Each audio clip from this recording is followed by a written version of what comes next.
Lettre de repentance numéro 1, l'ignorance. Il y a des vérités que l'on ne voit pas immédiatement.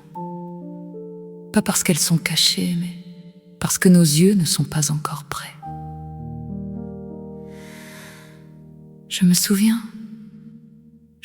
d'un temps où je regardais sans voir, où j'écoutais sans comprendre. Un temps où mon cœur jugeait plus vite qu'il ne discernait. Il y a plusieurs années, je suis tombée sur l'histoire d'un homme, un homme simple, un homme engagé, un serviteur de Dieu. Mais dans mes yeux d'alors, il n'était qu'un homme pauvre. Et moi, j'avais une aversion profonde pour la pauvreté. La pauvreté me dérangeait, elle me révoltait, elle me repoussait dans ses écrits.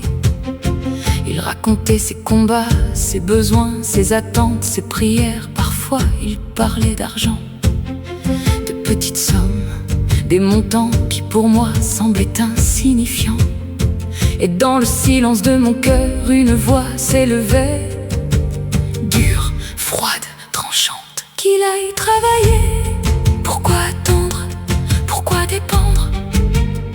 Je pensais qu'il perdait son temps, je pensais qu'il s'égarait, je pensais qu'il se trompait. Mais en réalité, c'était moi qui ne comprenais rien. Je regardais avec les yeux du monde comme quelqu'un qui observe un hôtel, sans jamais en avoir ressenti le feu. Je mesurais avec des balances humaines là où Dieu pèse avec l'éternité.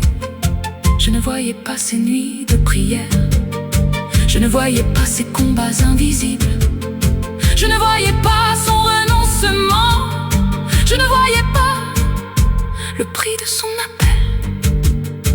Aujourd'hui, en repensant à ces pensées, mon cœur se brise car je réalise que j'ai jugé ce que je ne comprenais pas. J'ai méprisé ce que je ne connaissais pas. Alors je me tiens ici, non plus comme celle qui observe, mais comme celle qui reconnaît. Et dans un souffle humble, presque tremblant, je dis: Seigneur, pardonne-moi. Pardonne mon ignorance, pardonne mon orgueil, pardonne mes jugements.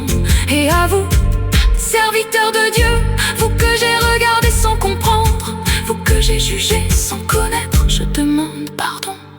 Cette lettre est la première, mais elle est nécessaire.